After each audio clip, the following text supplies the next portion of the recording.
Good morning, everyone. My name is Ajit Gopalakrishnan. I'm the Chief Performance Officer for the Department of Education, and I'm joined by my colleague Renee Savoy here, also from the department in the Performance Office.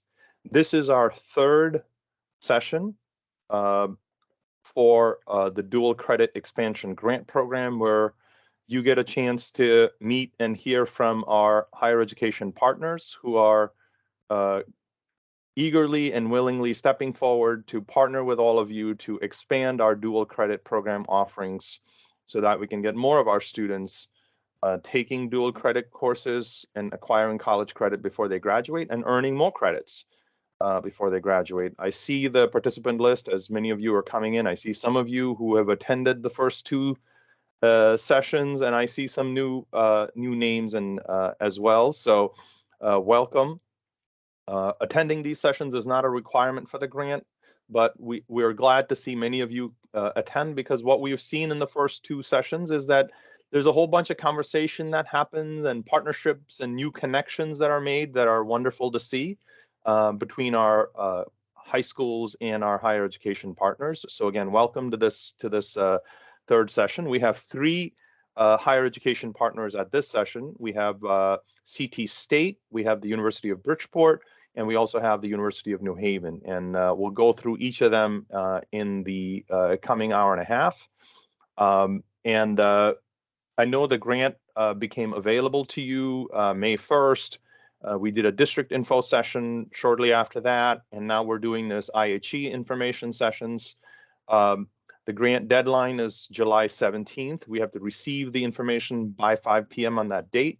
I really do hope that that gives all of you adequate time to put together the grant application. It is a very simple application, and we are hoping that every district applies for this. We want to do our best to fund as many of the districts that apply. So we truly hope that you will consider expanding your options. We've said multiple times, and I'll just reiterate it here before I turn it over to Renee, is that we feel that these dual credit options are a nice supplement to some of our other ways in which our students can demonstrate college and career readiness.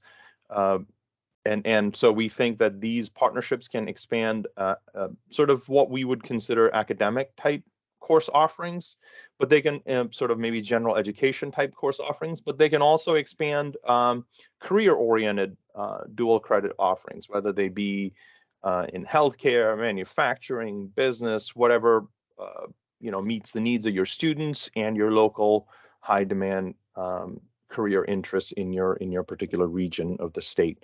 So I think with those introductory remarks, I'm thrilled to see many of you on this call. This will be recorded and handouts will be provided, so all those logistics will be taken care of. But to get us going here, I'm going to turn it over to Renee Savoy. Renee, thanks for everything you do for this work, so take it away. Good morning, everyone. Since the IHE partners are really the stars of this, I'm going to have them introduce themselves first, and then I'll make some additional introductory remarks, and then we'll get right into the presentation. So Karen, why don't you go first? Good morning, everyone. My name is Karen Heineck, and I'm the Chief Executive Officer of Quinebaug Valley Community College. And I'm also helping to support CT State as we become a singly accredited institution on dual enrollment and dual credit options.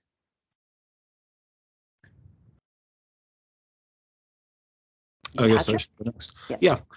Good morning. Patrick Frawley, Assistant Professor of Mathematics, University of Bridgeport.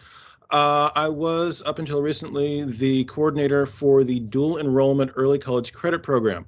As we become more affiliated with what we've got going on with this program, we are actually changing our name, and we are becoming the Concurrent University Enrollment Program. You will see a little bit of overlap. We're in the midst of doing that right now, but going forward, it's Q and hopefully a little bit easier to deal with.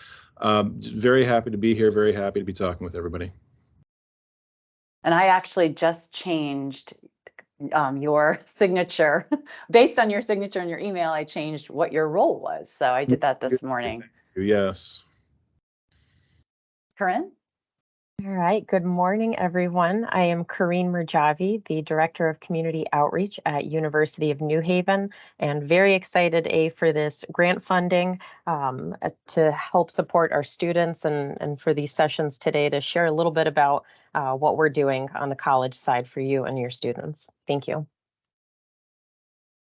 Great. And so before we get into the main content, just a summary of activities thus far. And like Ajit touched on some of these, and I know that many of you have attended previous sessions, so I'll try to make this quick. But we've had a lot of activity in just a very short period of time. April 6th was the announcement that the money was going to be available, so we could grow dual credit offerings. May 1 was the grant announcement, and the application launched at the same time. May 8th, we had our information session for districts that really went over the logistics of the application itself and our vision for the grant overall. I point out the May 15th meeting, the Connecticut Early College Coordinator Roundtable, because this is actually a meeting of the representatives from the colleges and universities, like the folks on the call today, but obviously a broader representation, and having discussions about how they are partnering with districts and what they can do to support you. So I want you to know that the IHE partners are having those coordinating discussions behind the scenes. And I think sort of sharing ideas and approaches and best practices among the group. So I think that's important to know.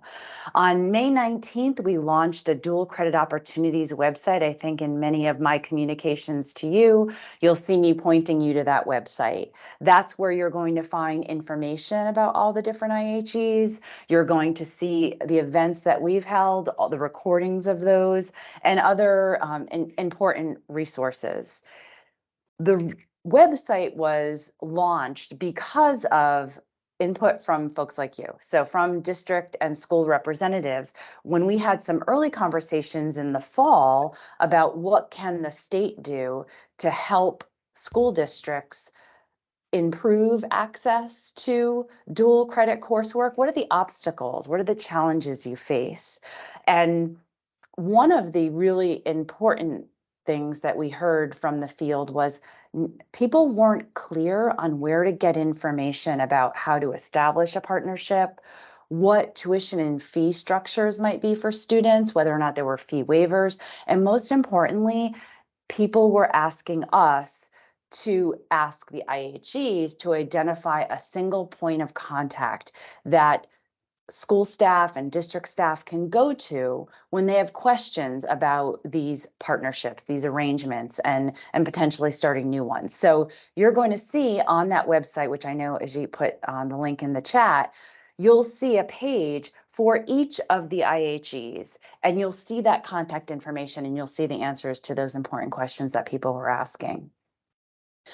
This is session 3 of 4.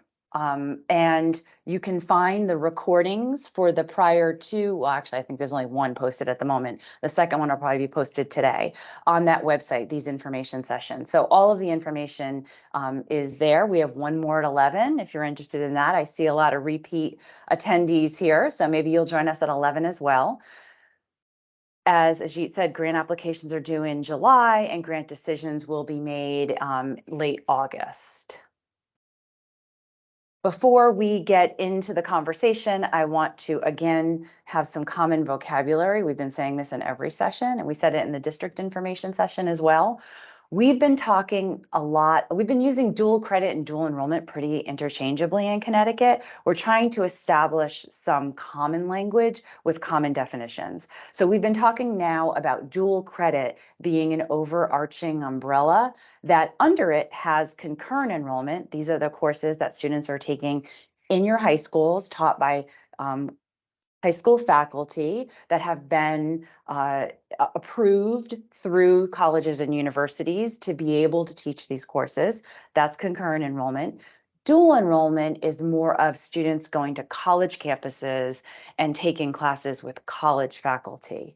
But this grant opportunity, this project, really encompasses both. It doesn't have to be just concurrent or just dual enrollment. It can be anything under that dual credit umbrella. Obviously, you've seen this summary of the grant program if you're here today. But as a reminder, the monies can be used for startup costs. This is not to be used for operational costs of carrying out and offering dual credit courses in your school or allowing students to take dual enrollment courses on college campuses. This is about starting new partnerships, offering new courses for students. And this has to be done through the grant application in partnership with Connecticut's institutions of higher education. So maybe you already have an existing partnership and you're building on that, or perhaps through these information sessions, you're seeing ways to develop new partnerships with colleges and universities. Courses can be the traditional academic pathways that we're really used to with dual credit, but we also want to see some attention paid, and we've seen a lot of conversation around career-oriented pathways. There are a lot of opportunities for students. So kind of broadening what we think of as dual credit costs. Or dual credit courses, sorry. The goal really is we want to increase the number of students that are earning these non-remedial college credits prior to graduation. And we also want to increase the number of college credits that students are earning. So both of those things, it's a twofold effort. But just a reminder, this is not for operational costs. It can't pay student tuition fees or transportation. So what are some of the things that it can fund? We know that there are going to be instances where high school teachers and college faculty are going to be working together to modify course curriculum or maybe even develop course curriculum so that it is meeting the expectations of college level work. And the money can be used to help fund that effort. We have heard a lot about teachers who want to be able to teach dual credit, but they don't necessarily have all of the necessary coursework through their bachelor's and master's and any other advanced programming or advanced learning that they've done. And so this grant can help to fill some of those gaps, to identify what additional coursework a teacher might need to get credentialed to be able to teach a concurrent enrollment course, and these grant funds can be used for tuition reimbursement for those teachers. And then finally, specialized equipment or materials for these new concurrent enrollment courses. We've been getting a lot of questions about this, about whether or not it can be used for supplies. And my consistent response has been, consumable supplies that are going to be used by one cohort of students, that's not going to be an allowable expense under this grant. But if we're talking about, for example, textbooks that are going to be used for multiple cohorts of students to be able to carry on this course into the future, then that is an acceptable expense, and that can definitely be covered in the application process. The other thing about the application process that I want to make sure I mention, and I've mentioned it at all of these sessions, is that my best advice to you when you sit down to complete that application is to have prepared all of your responses to the various questions that you see through the grant overview document. Prepare all of those responses in advance in a Word document, because when you sit down to complete the online form, it's not going to save responses if you have to walk away. So you need to be able to respond to all of the questions in one sitting when you're actually doing the online application. So to help avoid frustration, please prepare your responses in advance, and then the actual cutting and pasting probably will take you 10 minutes. It's not a very complicated application. With that, Ajit, do you have anything to say before I turn it over to Karen? Okay, take it away, Karen. I will stop sharing. You can share what you need to share. Excellent. So good morning, everybody. Just a little bit of information that I think would be helpful context for you. Connecticut State Community College and all of our 12 legacy community colleges have a long history with dual credit and dual enrollment options. As you can see, coming on July 1st, 2023, the 12 legacy community colleges will become one community college known as CT State Community College, but all of our legacy 12 campuses will continue to exist. In addition to that, by the time we become Connecticut State Community College, we will be the largest community college in New England, serving over 40,000 credit students and 15,000 non-credit, or students who are working on credentialing opportunities that are industry recognized credentials.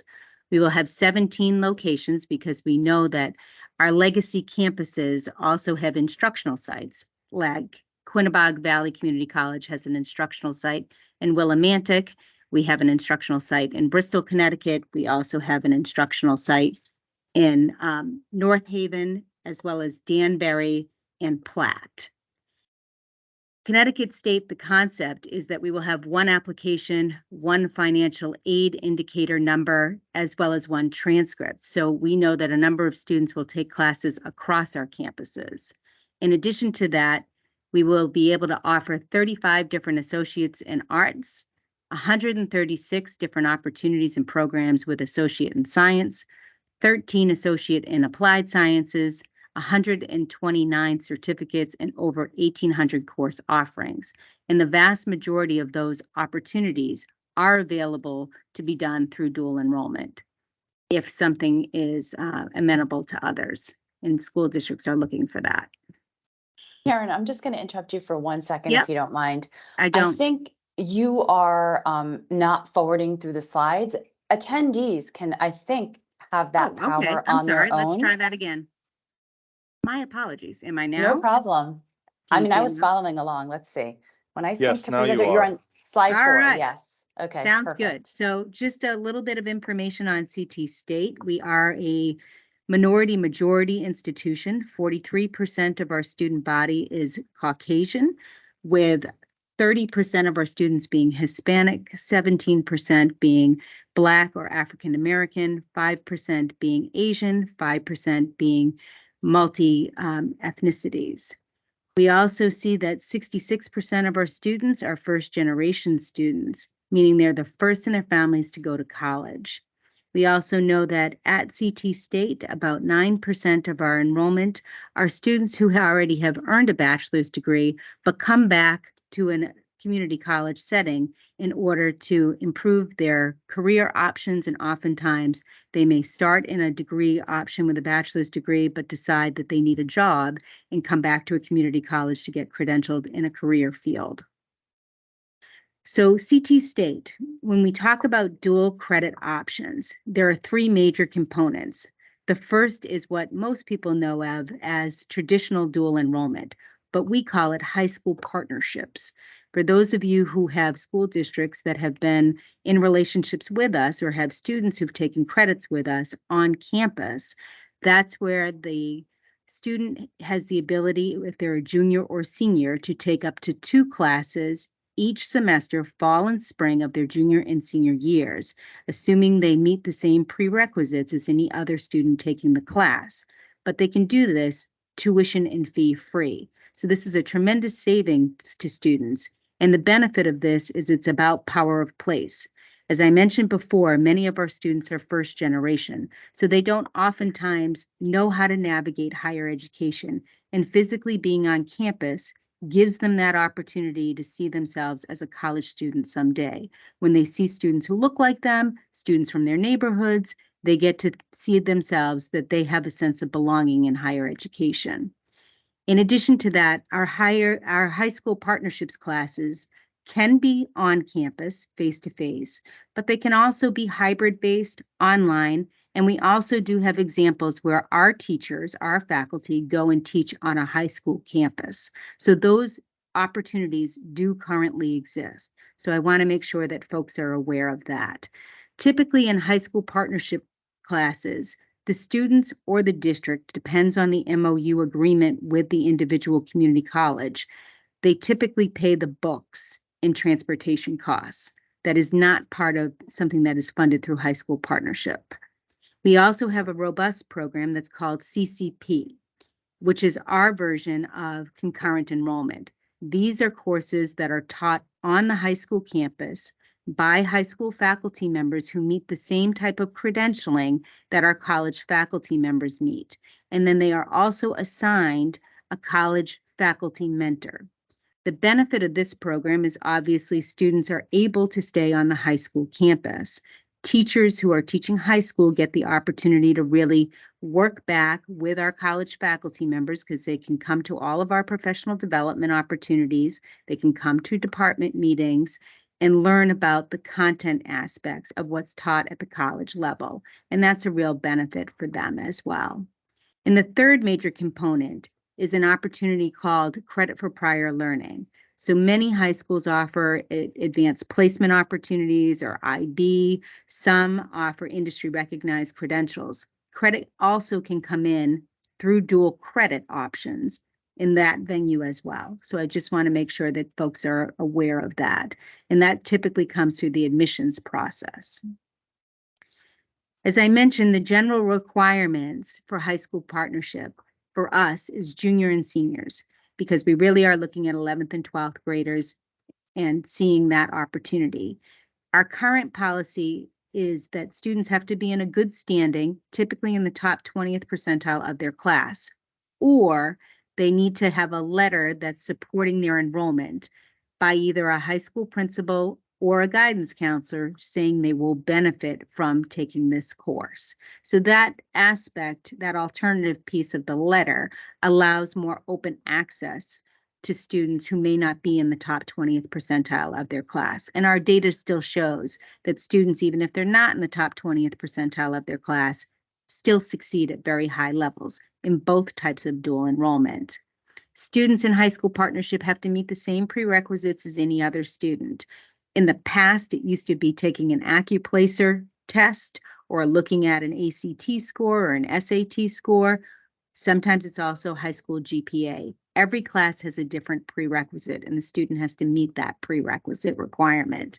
We do require students who go on campus, online, or hybrid taught by our faculty members to attend our student orientation, because this is an important opportunity for students to learn about Blackboard, which is our course shell that we put most of our courses into.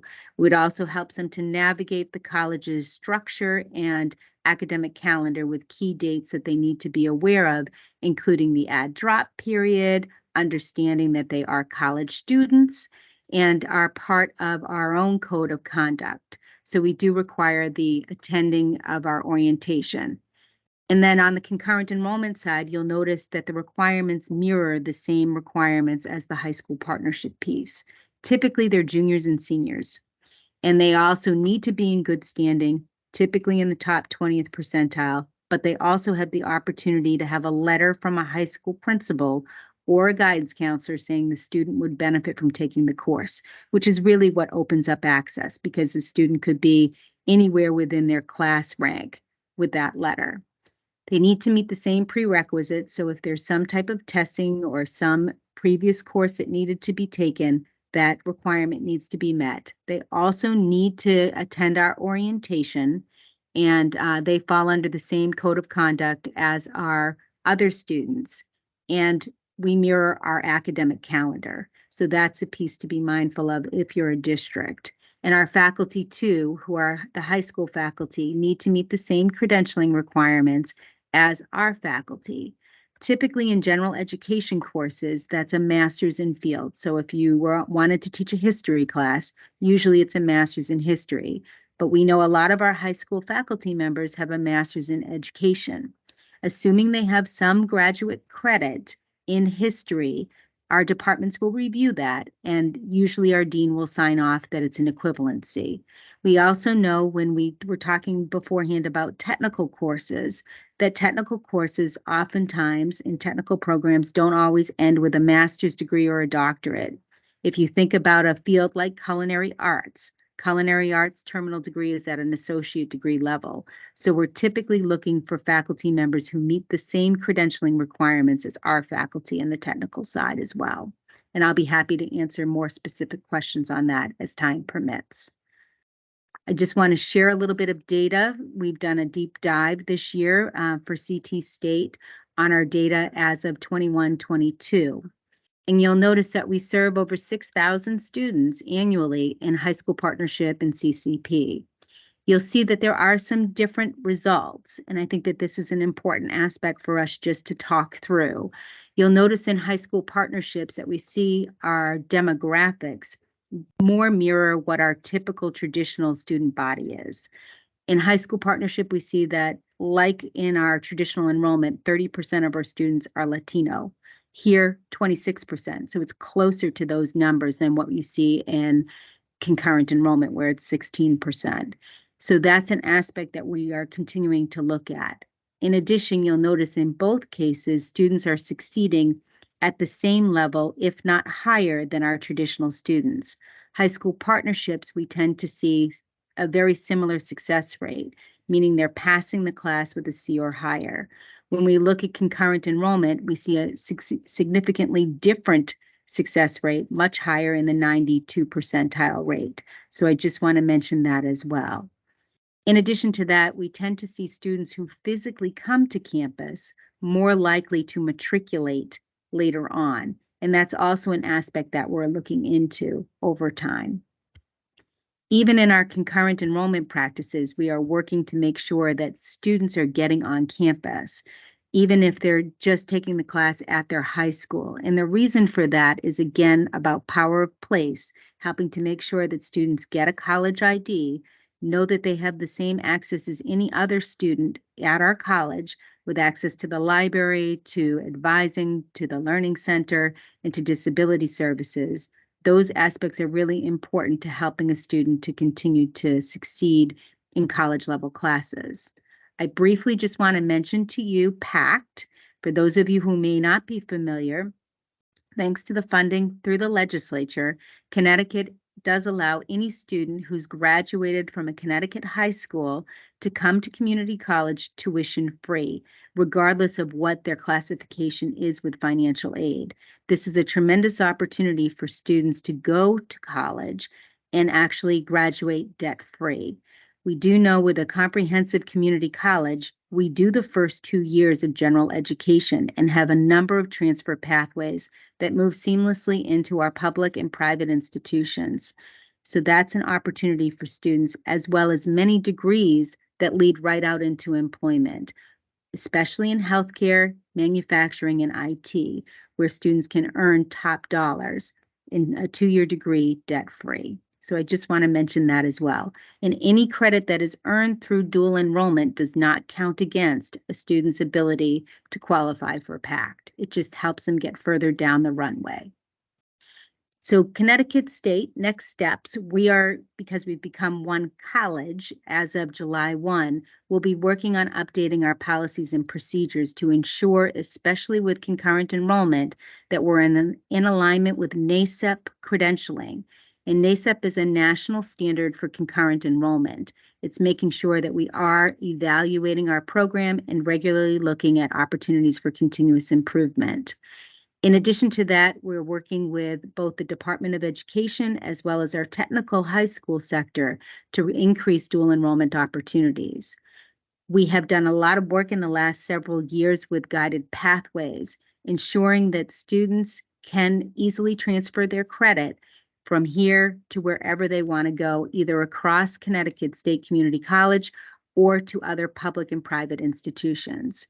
We are strengthening specifically in dual enrollment healthcare, manufacturing, and IT. We also have a number of more integrated models that I didn't speak in depth about because we only have 20 minutes, we have a number of middle colleges that are located on our campuses where there's opportunities for students to earn even more credit because of the location of physically being on campus. We have those at Three Rivers, at Manchester, and at Quinnebog Valley.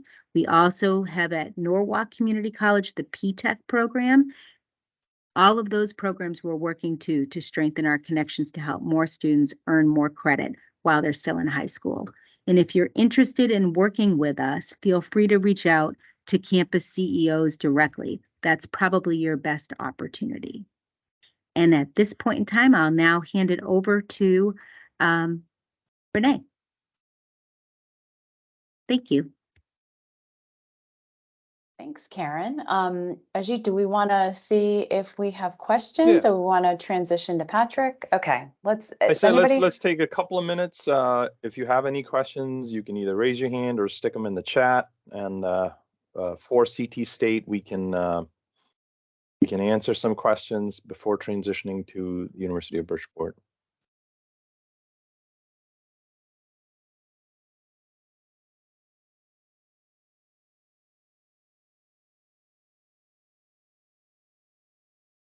Don't see any questions in the chat or raised hands. So I say let's keep moving. Patrick, I think you can take it from here. There we go. All right, that sounds good. Let's say good morning, everybody. This one's going to be a completely different vibe than the previous. Let's put it that way. I think that there are certain elements that, you know, who we are as a school really doesn't work as smoothly or as comparably is a better way to put it. It's much more a sense of, shoot, let me see if I can get this right. We can see it. You can see it. I want to get the whole effect here, though. Let's see if I can get the, oh, well, I guess we'll just go with a grid view. No. Well, just good. I'm sorry. I mean, this is also why I wanted to say, wasn't expecting to need to punch up the font size as much as I did, but I guess I'm happy that we did. All right. Good morning, everybody. Again, I am Patrick Frawley, Assistant Professor of Mathematics, University of Bridgeport. Which is a very different kind of institution than CT State for understandable reasons. We have one campus. We are operating under the umbrella of Goodwin University. That will be a point that we come up with in a couple of minutes. A couple notes about our program as a whole. Necessarily, we're on a slightly smaller scale. We are not CT State. We are not UConn because we are not CT State or UConn. But we've been at this a couple of years. We actually had a pretty solid established program before the COVID situation. We've come back and rebuilt on top of that. We have 20 partner schools over a number of school districts. We have 20 or so courses, multiple sections of many of them that we have implemented in these high schools. About 500 students. We're just over 500 students this year. We are expecting another significant increase in that next year as the program continues to expand. And one of the things that we're trying to make a point of is the inclusion of those 500 students in campus activities and a sense of campus life. Is we want to have them, since we are basically a concurrent program, we have, we sanction and certify courses in the high schools, but we want the students to have that sense of being in a college environment and having that college mentality.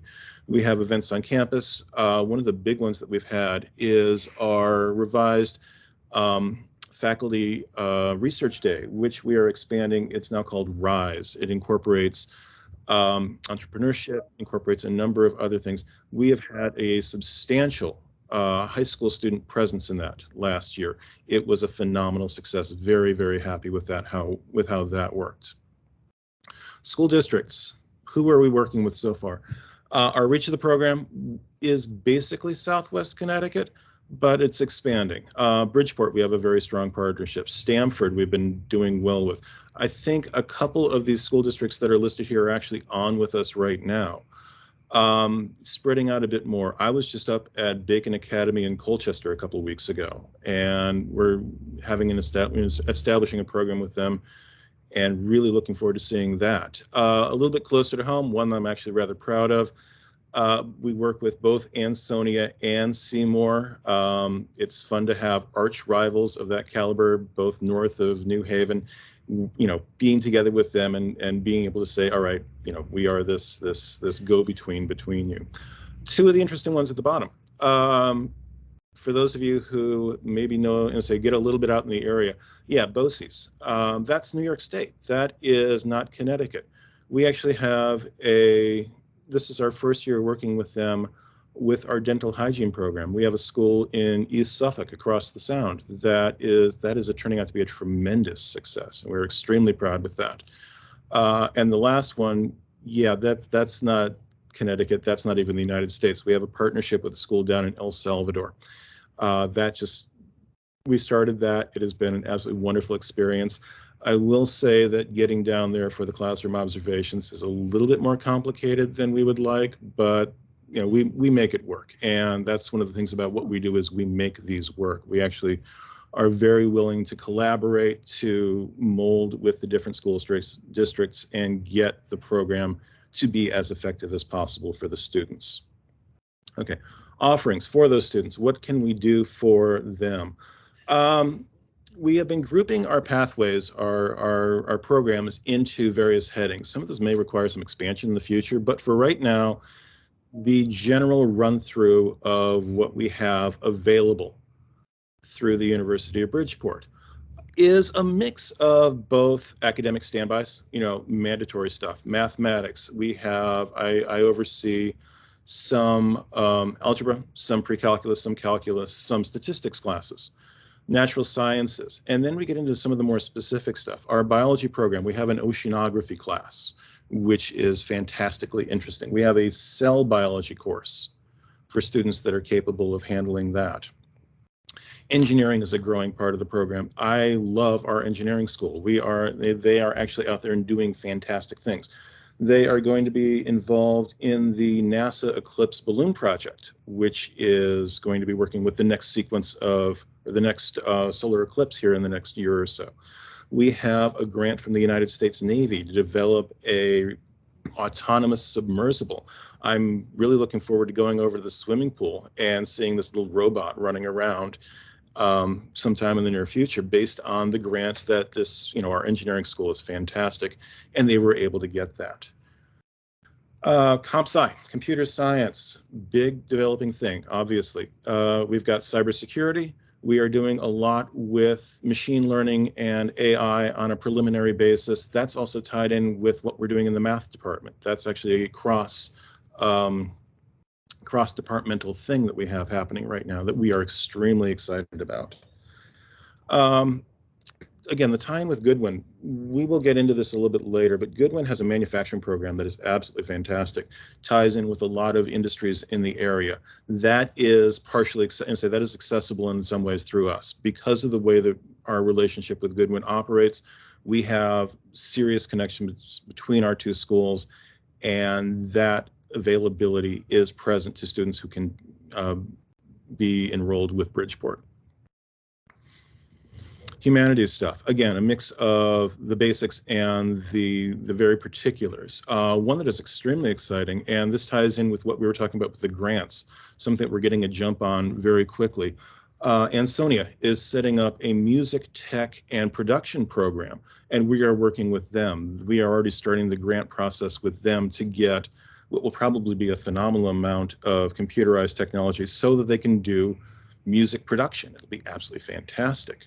Languages is a new one, a developing one that we have. Our education program, because of the really screaming need for educators in the region, in the country right now, that's becoming a much larger priority for us. Actually, the person who is our education specialist is now the liaison, the overseer of all the humanities pathways courses. One of the really fun ones, business. We have a very active and very interesting business department. Again, basics, accounting, law, some finance. Then we get into entrepreneurship, which we've actually had significant success as a school working with entrepreneurship. There is a student initiative for something called Black Bottle, which has been picked up by the NBA, which is absolutely fantastic. And yes, esports. Little side note on that. I'm one of the people that, you heard when I was a kid, you'll never make money playing video games. Why are you doing that? Now we find out that there are people who make lots of money playing video games. And that is a business that we are extremely excited to be getting involved with and taking seriously.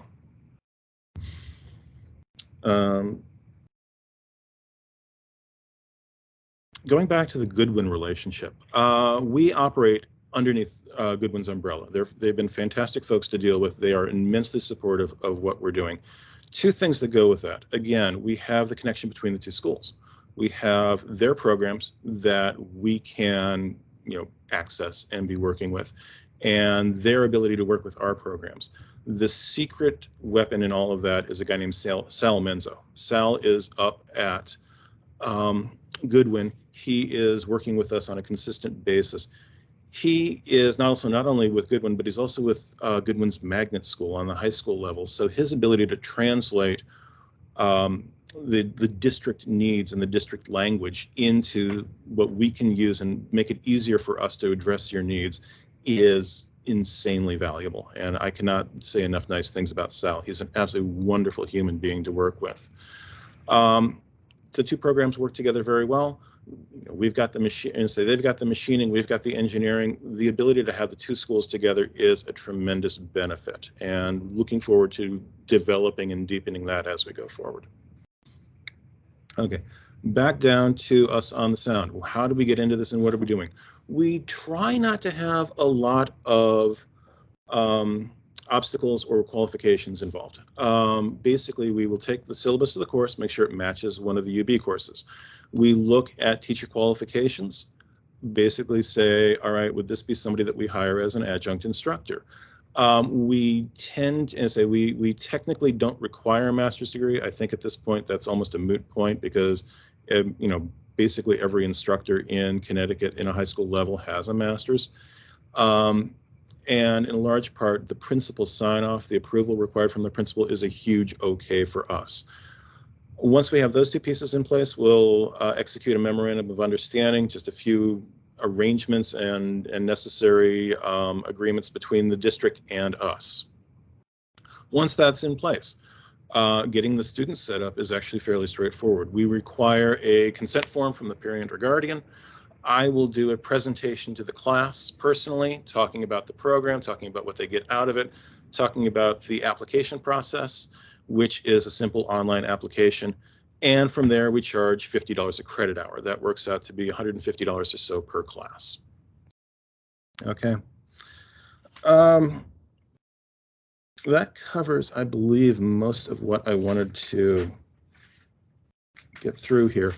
I think the one thing I do want to emphasize, though, is again that split between the baseline academics and the more vocational, career-centric courses. One of the things that is important for me about being at Bridgeport is that the stuff that we do is very intentional and very focused on helping a lot of students get somewhere established in life. Again, we are also a majority minority school. We have a tremendously diverse and fascinating student population.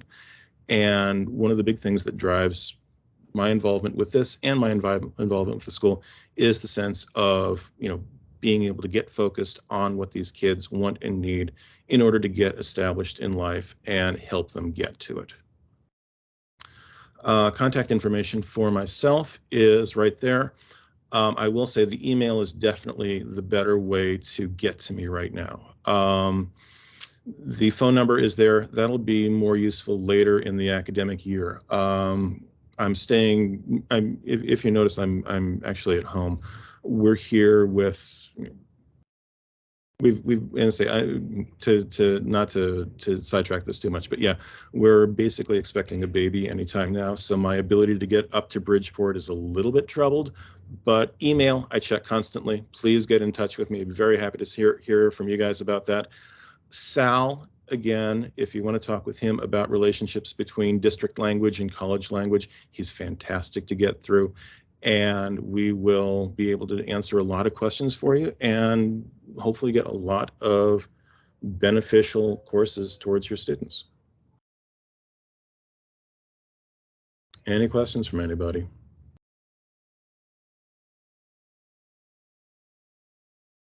And I'll just add that we'll be posting the recording of yesterday's session very soon. And when that's available, you can hear directly from Sal and Caprice at Goodwin. There was a lot of overlap between what he shared yesterday and what you're sharing today, since the the universities are sort of under one umbrella. Okay, something in the chat here. What high school courses would I say that 103 and 109 overlap with? 109 is the easy one. That's pre-calculus. That's trig. That's a recap of some of the higher algebra from 106, which is our standard college algebra course. That one we're actually doing a little bit of revision to try and incorporate some of the stuff when we made some curriculum changes a while ago, so stay tuned on that. 103 is interesting. 103 is kind of a custom-made course specifically for our purposes at Bridgeport. It's about 1/3 algebra and 2/3 statistics. Anybody that's involved in health sciences in particular, this is an extremely useful course with them, not only setting up the mathematical stuff, but being able to understand research and you know, when people do experiments and you know, medical background stuff, the ability to look at that and say, oh, I know what they're talking about. Oh, I see what their results are. Oh, that's a very small sample size. It's a little hard to correlate that into standard every place else in the country curriculum, because that's, again, that split between algebra and statistics is a little bit hard to accomplish. But we do, and say mostly I would say favor either 106, which is our standard algebra course, 109, again, pre-calc, or 203, which is the full introduction to statistics course, vaguely, and say mostly aligned with the AP curriculum. Okay, fees. Yes, I've been saying to everybody, when you fill out the application, it's like an online shopping form, and paying the fees is exactly the same way. Once you fill out the form, once we get the consent form, we match them up, get the student registered, issue a student ID number. They actually become a University of Bridgeport student, and then they go into the bursar's online checkout form, put 3 credits or whatever into their shopping cart, and buy those on the spot. The high schools do not have to worry about processing funds for us.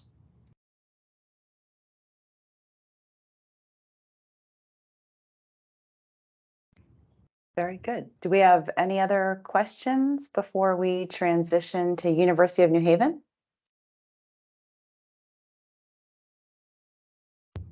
And feel free to raise your hand. That's another option here. You don't have to chat it in if it's a complicated question. Again, please get to me. I'm very happy to do everything in significant detail. The other thing about the email address is that it doesn't just go to me. It goes to about 6 people.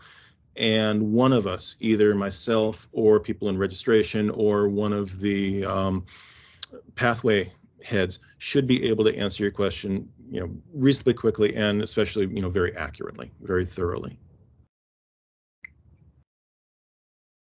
All right, very good. Thank you very much. Thanks, Patrick. All right, University of New Haven, you're on. Excellent. Hello, good morning, everyone. Do we see our University of New Haven screen? Looks great. Perfect. How many years have we been in this virtual mode? I finally got it on the first try. And then Renee and Ajit, how much time do I have? Are we 10 or 10:30? We go till 10:30. Okay, I will not take until 10:30. I think just with all the presentations, especially for colleagues who have been on to hear the other schools, the other presentations, there's definitely similar threads of information. So I don't think I'm gonna unload anything brand new, but happy to give some specifics here. Again, good morning, everyone. I am Kareen Murjavi, Director of Community Outreach here at University of New Haven. I've been with New Haven for about 13 years. I've worked very heavily with our transfer population during that time, as well as our students coming directly from your doors from the high schools. So in the back of everything I do, very much cognizant of how the experiences students have while they're still in high school or after they leave your doors, the transferability of that, to make it purposeful, to make not a waste of time, not a waste of funding for them, but to also give them direction. So that's just kind of the personal kind of feel that I have as we're guiding students. Let me make sure I'm clicking through here. All right, so to give just a quick snapshot of the University of New Haven, We're in West Haven. We're down on the shoreline here. We have existing partnerships with primarily schools right around University of New Haven. We do have a few partnerships with out-of-state high schools. We are stretching a little bit outwards. Ansonia has been a big one we've been hearing about today, who's been pretty active the past couple of years, partnering with different institutions of higher education for their students. But absolutely welcome the opportunity for new partnerships to help connect with your students and help support the work that you're doing in the high schools.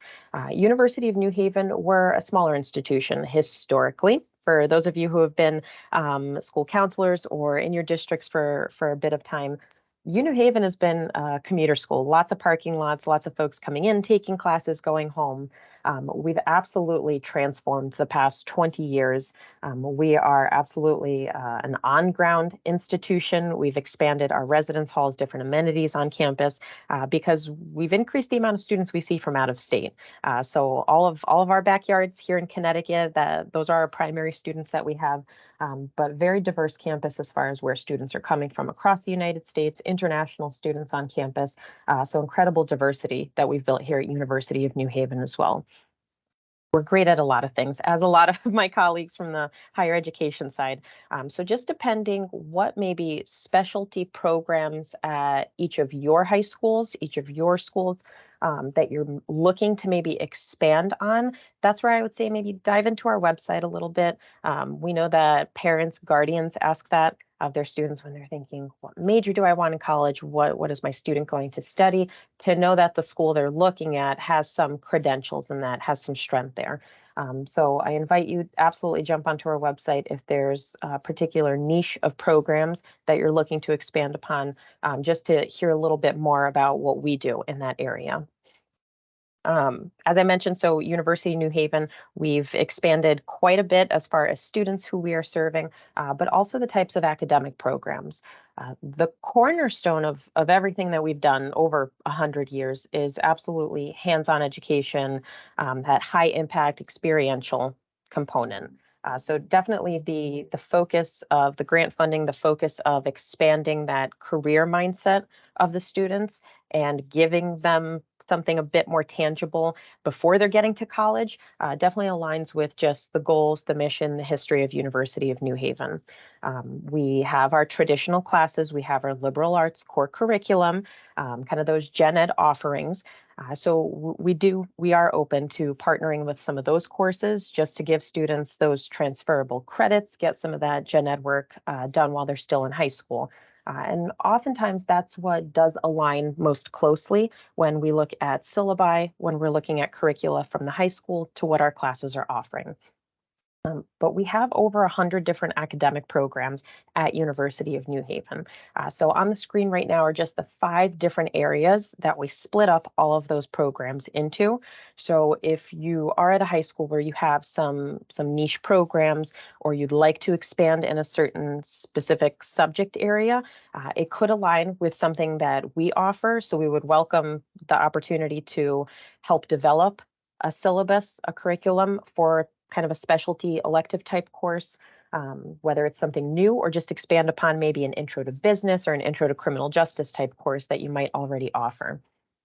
But just to give a little snapshot, within our College of Arts and Sciences, so a few of those academic kind of courses that we could look at might be marine biology, something heavier in the biologies in pre-vet programs, music and sound recording, so audio technology type of coursework, specialty courses in media and art, in television and film. So those are a few of just the little areas within College of Arts and Sciences. Our Pompey College of Business, and this is where we're seeing some more interest from some of our high school partners. We have opportunity for sport management, which is an enormous one. Esports, which you've been hearing about, absolutely the next industry that's going to explode here. But as well as finance, personal finance is a big course that many of our high school partners look for us to partner in, as well as hospitality and tourism management are kind of those areas. Henry C. Lee College, Criminal Justice and Forensic Sciences, probably what we're most well known for. So many of our partners look at our criminal justice coursework, but outside of that, we also have national security, homeland security, international affairs, as well as fire science, in addition to that forensics and criminal justice vein. Within our Tagliatella College of Engineering, this is where I will caution would probably be the most legwork to align courses, really depending on the facilities at your high school's lab spaces, materials which are available. So I'm glad we were talking a little bit about math course alignment. It might make the most sense to start maybe with a cohort of students in math, some of those base natural sciences, and build up to one course in engineering, or perhaps partner off of some Project Lead the Way offerings, which is something we're very familiar with. But within our Tagliatella College of Engineering, mechanical, civil engineering, computer science is incredibly popular by our students coming from the high schools right now. So that could be an area where we look to maybe expand upon some of the curriculum at your schools as well. And then our School of Health Sciences, which is the baby of what we offer here at New Haven, but programs such as dental hygiene, nutrition sciences, which we've been offering for 15 plus years.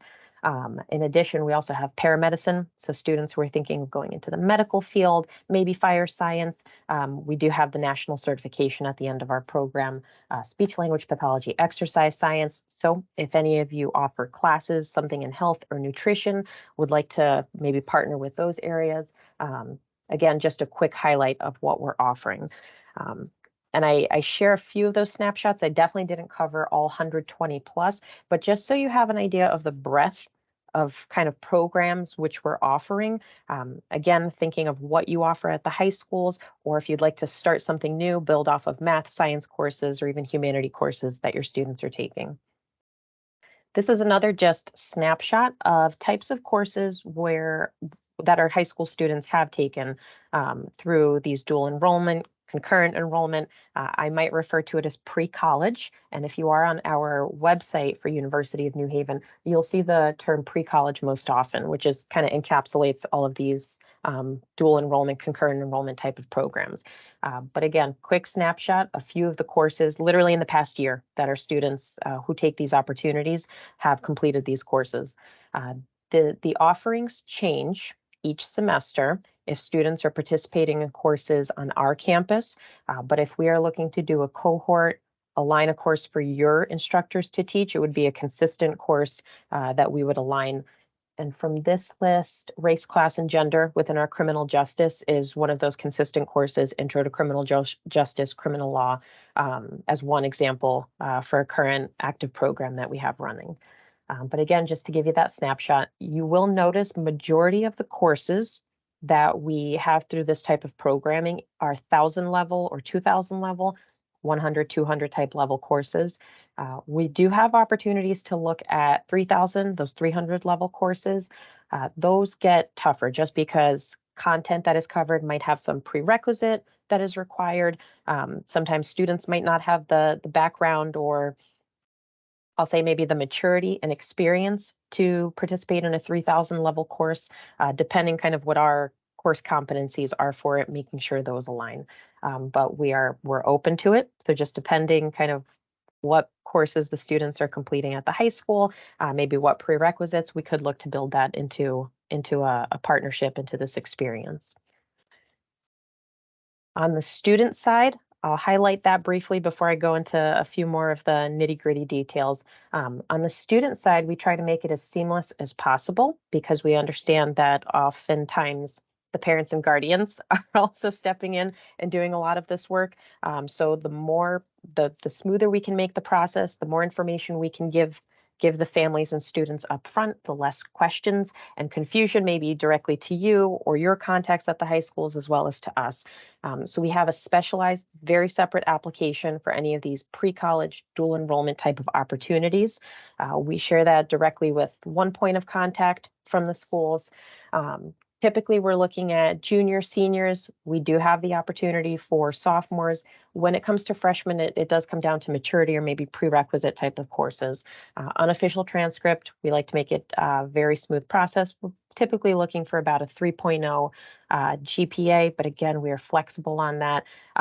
Not as strict when it comes to weighted, unweighted, but typically looking for a student that is within that range of a 3.0 on a 4.0 scale. Again, we have some flexibility, especially depending on the modality, if this is being delivered at your schools versus students coming onto our campus. An indicator we do look for is if a student has taken a college level class already, we do like to see that they've had an A or a B grade. If students have participated in pre-college type programming and might have not been able to achieve those grades, we understand there could be special circumstances, but we also like to see the history of what the student has participated in. The application has, I'll call it that personal essay. It's 3 short answers, just why they're interested in the opportunity, because there's a level of commitment on your end. Taking a class at the high school, the syllabus could have a few additional topics or a little bit more work. And then especially if they're coming onto our campus for the class, to ensure that they are prepared to sit in a classroom with other college students. So we just have that quick 3 short essays to get a little bit better sense of who the student is in their preparation.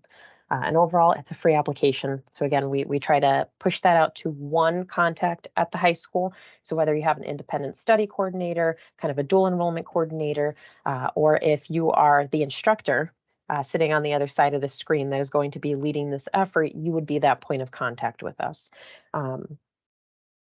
Other notes here for additional information, timelines do coincide with how our semesters run. So we generally look at April applications for students if they're going to be starting with us in the fall, and then looking at October applications if they are going to be starting with us for the spring term. We do host orientation sessions to help students familiarize themselves with everything that we have offered to our students, because once they go through this program or participate, they do have what's called a learner record. So I have that note there. As you were hearing from my other colleagues at the high institutions of higher education, they have their student ID with us. They have access to all of our student portals, so they'd be able to access accommodations for a class, especially if they're on our campus. They'd be able to access free peer tutoring. And I encourage this for pre-college students, even if it's not for their college course, if they're taking an AP or just something heavier with you at the high school, that they have access to all of these services at the university. And then I mentioned, I put Navigate on there. Some of you might be familiar with it. We use that very heavily here at University of New Haven, to just make sure how our students are doing, to see if students are at retention risk, if they're struggling, if there seems to be repeated patterns of struggle. So this partnership, this opportunity for dual enrollment might be one class that the students come in with. We might have a partnership that incorporates 2 or 3 courses total while the student is in high school before they're graduating. So Navigate allows us to just see how the student is doing, see how they're interacting, if they're reaching out for help. We have a kudos system too. So instructors can share with the student, you're doing an awesome job. They can share with advisors, with myself or our team if there's any concern. That way we can relay that also back to you on the high school side. Few more of the just nitty gritty pieces, modalities we mentioned, and I especially appreciate how Renee kind of had that little infographic earlier to show.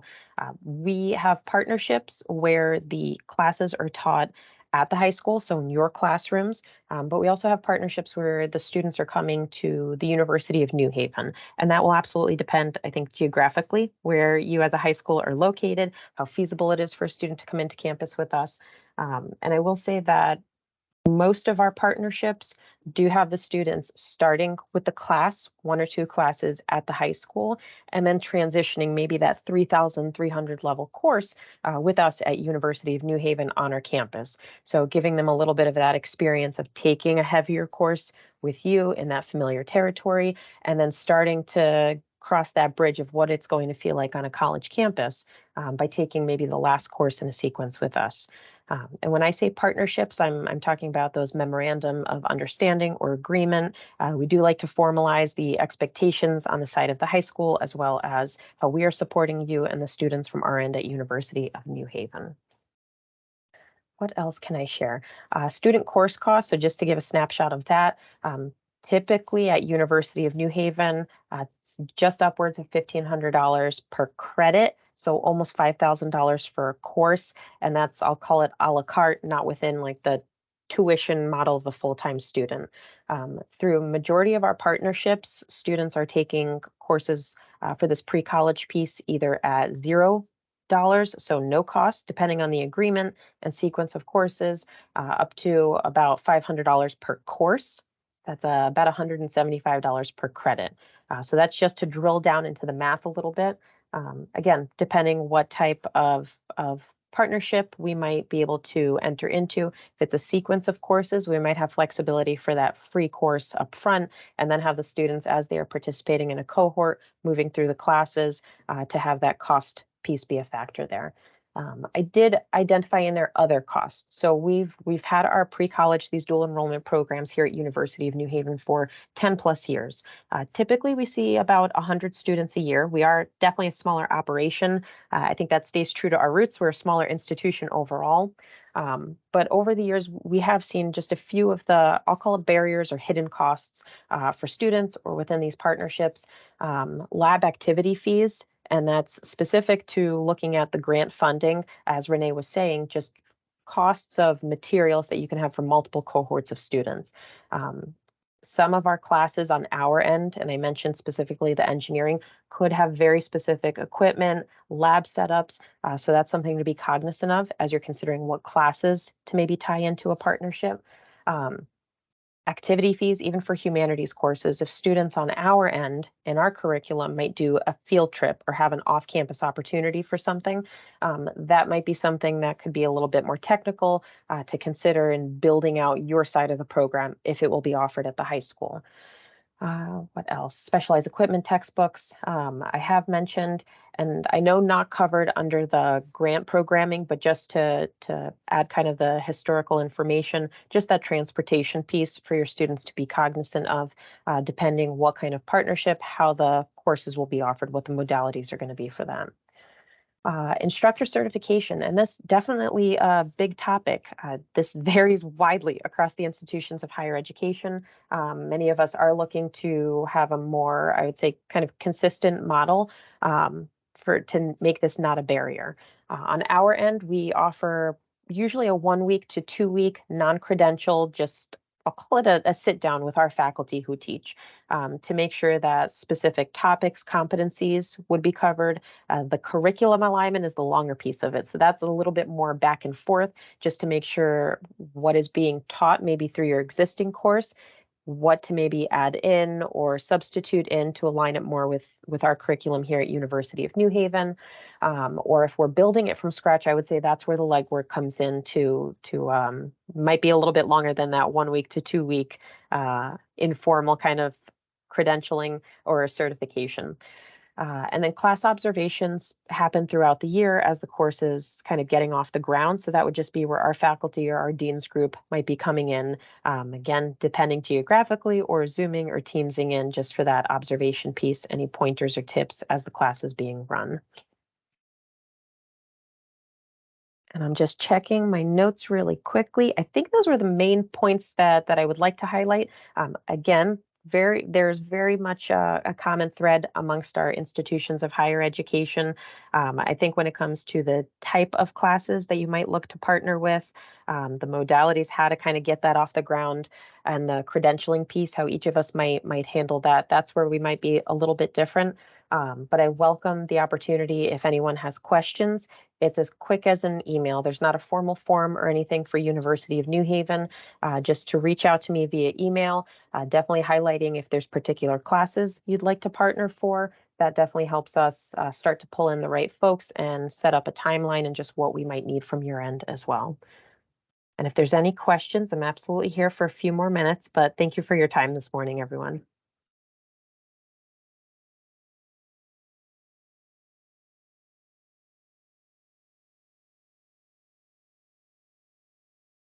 Great. Thank you, Corinne. There is a question in the chat from Lori Foote. It's for UNH and UB. Absolutely. And Lori, thank you for the question. So for the group, it's just regarding high school certification to teach the dual enrollment courses at the high school.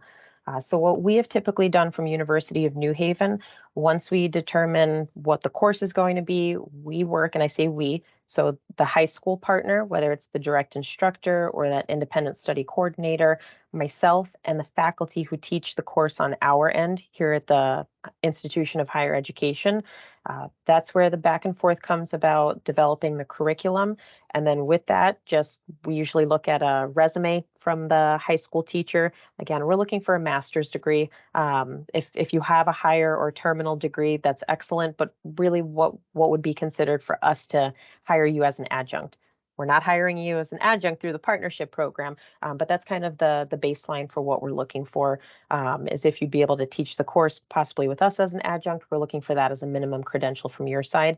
Otherwise, it's informal meeting with our faculty here, just to make sure what we would teach or competencies covered on our end would be taught on your side. Yeah, our experience is very similar to Corinne's. We basically sit there and say, you know, would we hire this instructor as an adjunct instructor? Do they have the qualifications? Do they have the educational background? Do they have some sort of experience teaching the course? As a sort of a default thing, everybody, and pretty much every instructor that we've seen so far that is interested in doing this is a pretty top shelf instructor. They've had a good couple of years. They're fully qualified. Their principal has to endorse their involvement in the program. That's a huge, you know, thumbs up for us. Other than that, you know, it's again just I mean that basically covers all of it. Inclusion, setting you up with one of our faculty here on UB's campus to have a communication between the two programs. Couple other arrangements. We like to do classroom visits. We like to check in every once in a while. That's generally a lot of it. Again, we don't like having a lot of formal and bureaucratic barriers in place for this. There's no need for it. If you're a good instructor, we want to work with you. And I will quickly add to that also, for the question also asked, do we foresee any roadblocks? From the partnerships we've done, especially in the more recent years, we know, especially post-COVID, that there's a lot more that's being tasked at the high schools from parents, guardians, students than just typical kind of within my job responsibilities. We feel a lot of pressure just in the world and working with students at the moment, and probably always just exacerbated now. We have found that not that we're our own worst critics, but some of the folks who have been tapped maybe by principals, vice principals, superintendents, or districts to consider teaching have felt I might not be able to do a good job. And you can do this. If you're teaching the courses at the high school, it is a little bit extra work just to align the curricula, maybe to make sure that you have that extra layer that might bring the course, elevate it to that college credit bearing piece. But you can do this. So if you are that direct instructor here, you can do this. It's a little bit to get the program off the ground. But then also, if you are maybe a principal or somebody from the district that is on this call right now, definitely just working with your instructors who are teaching maybe comparable courses at the high school. You have the support from us, the institutions of higher education. This helps your students. This helps prepare them just in general in life and through high school. But then when they're getting to the colleges and being more secure maybe in what they're going to study. So we're here to also help teach. But I've seen that to me maybe be the roadblock in the most recent years, just that the instructors at the high school may feel I can't take this on. And maybe that's true. There's a lot going on, but if you see kind of that rock star at the school, or if you're an instructor and you want to take this on, we're here to help support you and get the program off the ground with you as well. Thanks, Yeah, Corinne and Patrick. I know Lori raised her hand. Lori, I've unmuted, or you should now be able to unmute yourself and ask your question. So please go ahead. Thank you. I just wanted to clarify, excuse me, also, I think a lot of, in my specific example, I think a lot of teachers here are open to teaching the dual enrollment programs. I think the concern comes when, you know, they have masters in whatever the thing is, but they're not necessarily it's not a master's in microbiology, but they're teaching microbiology in high school, just for example. So the concern is, I know that there are some programs that, you know, they really push for that person to have the master's specifically in that, when a lot of times the educators get masters in education or masters in, you know what I mean? They're getting their own 9-2, they're, you know, those kinds of things. And so it was just a a question more about, what does that look like? And our teachers who are very capable, they don't have, maybe a master's in statistics, but they have been teaching statistics for 25 years, and our advanced placement statistics, are those teachers going to be looked at and not have to take like a bunch of courses to get certified? You know what I mean? Like that's those kind of roadblocks, I guess, is the question. Thank you for clarifying that. And historically, just from New Haven side, we have not seen that as a roadblock.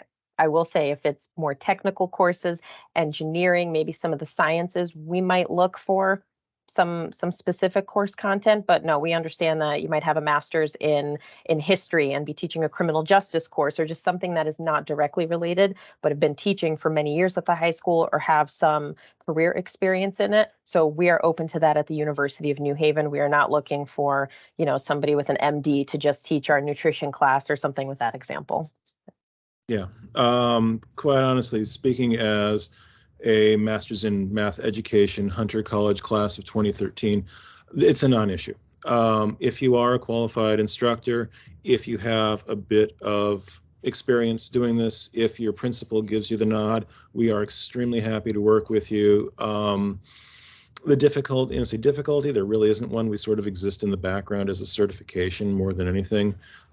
Yes, we will help with alignment of the curriculum. I know that our physics professor, our physics department head, worked with somebody to include, she was very particular about including significant digits in the curriculum and making a point of that. Just, again, bringing it up to that extra level, like Corinne was saying, making sure that, you are operating at a college level with a college mentality is the important thing that goes on here. But no, I think for both of us, we don't need to have excessive qualifications or things like that. We understand, high school teachers are high school teachers, and that's what they're good at. I have a tremendous amount of respect for what high school teachers do on a regular basis, and we don't need to be asking them to do, be anything beyond what they are as really good high school teachers. Thanks, Patrick. Corinne, I know, Karen, you had your hand up too, so I want to make sure I give you a chance. I just wanted to mention that this is our third session, and in every session, we know this is a concern on the high school side for sure. And I think what at least I've heard for some of you who've been on every one of these sessions, and Renee, you can correct me or disagree, but I feel like the higher education institutions have basically said that the default is the master's degree. Yes, that's kind of where we start, but we are absolutely willing to talk and see and evaluate the person based on what they've already been doing, what kind of background they bring, what kind of expertise they bring. So while that might be the sort of the default sort of starting point, but that by no means you should take as a no answer. It just means that that's where they're starting, but they're absolutely willing to work with you. And I've heard this from every institution, maybe differing degrees perhaps at the different institutions, but I'm going to say if you have an educator who is interested, regardless of the institution you're looking to partner, please ask the question. Do not presume that they're not eligible right off the bat. Karen, I know you wanted to jump in too. Yeah, I was just going to reiterate that I think it's important to understand that from the college's view, doesn't matter which institution of higher education we're talking about, it's our course in concurrent enrollment. So we are also required to answer to our accreditor. So NECHI for us is our accreditor. All of us on this call has the same accreditor, and they ask us to ensure that when our course is being taught, whether it's on our campus with our faculty or a high school teacher is teaching it, that they meet the same types of credentialing, have the same types of experience. That doesn't mean that there aren't alternative ways of getting there. And not every course requires a master's degree. As I mentioned to you, in my type of campus, I have a lot of technical programs. We teach surgical technology.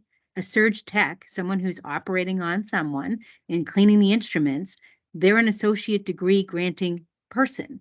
So we look at what the credential is for the course that you're teaching and then really figure out whether there's a good fit or not. And then there's also, how do you support that high school teacher?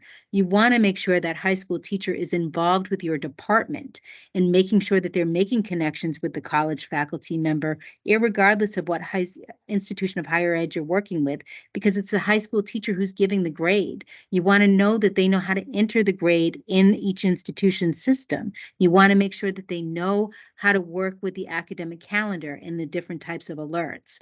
So really, every institution works back with their departments to look at credentialing. And we all want to make sure that we can do more for equity purposes, because we know that students who are engaged in dual credit have a much higher percentage chance of going on to getting a college degree. So we all are working on that same piece. Well said, everyone. I think this was a good discussion. Any other questions for our 3 institutions here? Again, you can raise your hand or stick that in the chat. And Renee, did you want to add anything? I guess the one thing I'll mention, I mentioned it yesterday too. Sorry for the people who were here yesterday. But you know, this attention to equity that Karen just referenced, I think is really important. And if you are a school or district that who went down the path of looking to expand dual credit options, let's say a couple of years ago, and ran into some roadblocks about getting your teachers credentialed to be able to teach the course, ask again. I think policies are always changing. Attitudes around this are always changing. And I think it's very different, I can say, for the bigger universities with so many different departments, the policies can be quite different from department to department. And even those attitudes within the department are changing. So ask again. There seems to be a lot of flexibility out there, and I think our higher ed partners really do want to work closely with you and provide more options for students. So don't stop at the first no. Keep asking.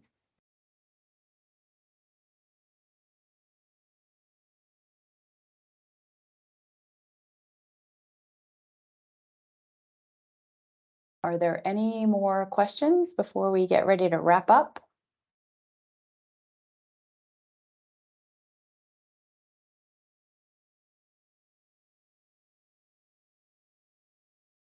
I'm not seeing any, so I will say we have one more session. I feel like we're kind of in a marathon here. The next one starts at 11 a.m. 3 more partners: Albertus Magnus College, Quinnipiac, and Sacred Heart. So if you are interested in joining us at 11, please do so. Again, you will get a link to the dual credit opportunity site, to a recording of this session, to all the materials that were shared, and everything will be eventually posted on that dual credit opportunity site if you want to send it around to other colleagues who might be interested in learning more. But thank you so much to our representatives from higher ed for taking the time to prepare these remarks, to answer the questions, and for all the work you're doing to partner with our school districts. We really appreciate it. And thank you to everyone who took the time to come and listen and to learn more. I hope everyone has a great day, and maybe we'll see some of you at 11. Thank you, everyone. Have a good day. Take care. Be well.